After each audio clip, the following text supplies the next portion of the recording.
How are your kids? My kids are okay. Si Angelina, nasa last year na siya ng college ng Salazar. Dean's Lister First Honors. Si Sam naman, first year siya sa college. Dean's Lister Second Honors.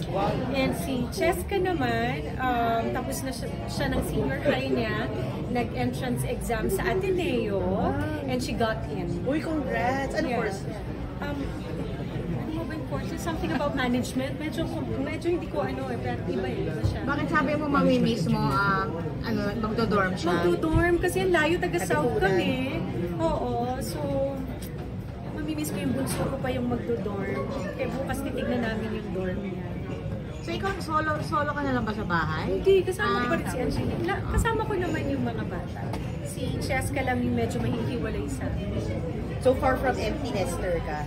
Ha? Far from being an empty nester? Oo naman. Oo, with my 7 dogs, with my kids around, my friends and family, my God. 7 dogs, 3 kids. How's your day like? Happy.